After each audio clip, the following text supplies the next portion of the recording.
الفلاح، آؤ کامیابی کی طرف، حی علی الفلاح، آؤ کامیابی کی طرف۔ کامیابی وہاں نہیں جہاں تو جاتا ہے، کامیابی یہاں ہے۔ خدا کی بارگاہ میں سجدہ رکھ، تیرا بیٹا اول نمبر سے کامیابی حاصل کر کے گھر آئے گا۔ یہ سوچتا نہیں ہے، یہ آدمی کب سوچے گا، اس حوالے سے کب سوچے گا؟ آدمی پریشان ہے آج غربت کی وجہ سے، جانتے ہو اس کی وجہ کیا ہے؟ خدا فرماتا ہے من عمل صالحا من ذکر او انثى وهو مؤمن فلنحيينه حیاتا طیبہ ولنجزینهم اجرهم باحسن ما كانوا يعملون۔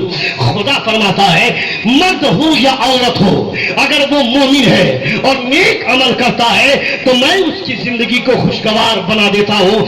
سوکھی روٹیاں بھی کھائے گا مگر کبھی اس کی زبان پہ شکایت نہیں آئے گی۔ اس کی بیٹی کی شادی ہوگی، وہ کبھی کسی دوسرے کے دروازے پہ مانگنے نہیں جائے گا، اللہ رب العزت خود مدد کرنے والوں کو اس کے گھر بھیجا کرے گا۔ کیوں؟ یہ تو نبی کی حدیث ہے نا، کنز الامال کی حدیث پاک ہے۔ مصطفیٰ فرماتے ہیں جب بیٹے کی پیدائش ہوتی ہے، جب بیٹا زمین میں آنے لگتا ہے تو ماں کی پیٹ میں ہاتف غیبی سے خدا آواز دیتا ہے کہ جاؤ، دنیا میں جا رہے ہو، اپنے پورے باپ کا سہارا بننا، اپنے باپ کی مدد کرنا، یہ خدا فرماتا ہے۔ مگر جب بیٹی کی پیدائش ہوتی ہے تو کیا فرماتا ہے خدا؟ بیٹے سے کہا جاؤ اپنے باپ کی مدد کرنا، مگر بیٹی سے کہا خدا نے جاؤ، تیرے زمین میں جانے سے پہلے میں تیرے باپ کو امیر بنا دوں گا، میں تیرے باپ کو امیر بنا دوں گا، تیرے باپ کی میں مدد کروں گا، تیرے باپ کی تعاون میں کروں گا۔ یہ خدا فرماتا ہے ایک بیٹی سے، بیٹے کو کہتا ہے خدا جاؤ تم مدد کرنا، مگر بیٹی سے کہتا تم جاؤ میں تیرے باپ کی مدد کروں گا۔ دنیا دیکھ رہی ہے، تاریخ ہمارے سامنے ہے، ہسٹری ہمارے سامنے ہے، باپ جہیز لیتا ہے 5 لاکھ 10 لاکھ روپے میری پیٹ نہیں بھرتا ہے، مگر جب سارے لوگوں کو مہمانوں کو کھانا کھلا کر بھیجتا ہے تو آدمی دانت کھودتے کھودتے خلال کرتے کرتے بولتا ہے اتنا پیسہ لینے کے باوجود بھی اچھے سے کھانا نہیں کھلا پایا۔ اچانک رات میں جنریٹر بند ہو جاتا ہے، اچانک لائٹ گل ہو جاتی ہے، اچانک سبزی خراب ہو جاتی ہے، کھانے کا ٹیسٹ خراب ہو جاتا ہے۔ یہ رسوائی خدا کی جانب سے، یہ ذلت خدا کی جانب سے ہے۔ تو نے سسرال کے پیسے پہ بھروسہ کیا نا، اس بھروسے کی بنیاد پر تم کو بھروسہ کرنا چاہیے تھا خدا کی ذات پر، مگر تم نے بھروسہ کیا اپنے سسرال کے پیسے پر۔ یہ لو جھیلو، یہ جھیلو رسوائی، یہ جھیلو ذلت کس کو کہتے ہیں آپ سمجھو۔ مگر جب بیٹی کی شادی ہوتی ہے کھانا خراب بنے اس کا تو سوال ہی نہیں بنتا ہے، اور اگر بن بھی جاتا ہے تو آدمی یہ بولتا ہوا جاتا ہے پریشان مت ہو بیٹی کی شادی ہے۔ باپ بہت پریشانی سے اس کا انتظام کرتا ہے، آدمی مسکراتا ہوا جاتا ہے، دعائیں دے کر جاتا ہے۔ یہ خدا کا انعام ہے، یہ خدا کا عطیہ ہے۔ اس لیے میں کہنا چاہتا ہوں آدمی خبردار خبردار، دنیا کی دولت پہ بھروسہ نہ کرے، مصطفیٰ کی عزت پہ بھروسہ کرے، مصطفیٰ کی برکت پہ بھروسہ کرے۔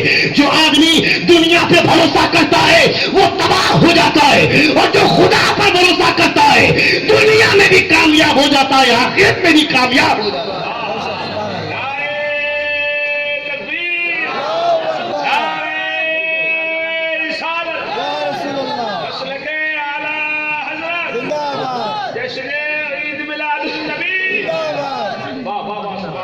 سنیں گے ہو؟ ہاتھ اٹھا کر کہیں یا رسول اللہ، یا حبیب اللہ۔ سنیں غور سے، نبی کونین صلی اللہ تعالی وسلم نے سب سے پہلے لوگوں کے دل و دماغ کو صاف کیا تھا، چونکہ حضرت ابراہیم علیہ السلام کی دعا ہی یہی تھی، who will purify them، جو لوگوں کے دل و دماغ کو صاف کرے۔ حضرت بایزید بستامی رضی اللہ تعالیٰ عنہ راستے سے گزر رہے ہیں، حضرت بایزید بستامی رضی اللہ تعالیٰ عنہ جب دیکھتے ہیں جمعے کی نماز پڑھنے جا رہے ہیں، جمعے کی نماز پڑھنے کے دوران آپ جامع مسجد جا رہے ہیں جمعے کی نماز ادا کرنے کے لیے، دیکھتے ہیں سامنے سے ایک کتا آ رہا ہے جس کا بدن بھیگا ہوا ہے۔ حضرت بایزید بستامی رضی اللہ تعالیٰ عنہ نے اپنے دامن کو سمیٹ لیا۔ حضرت بایزید بستامی نے جیسے ہی دامن سمیٹا تھا اس کتے میں خدا نے زبان عطا فرمایا۔ قوت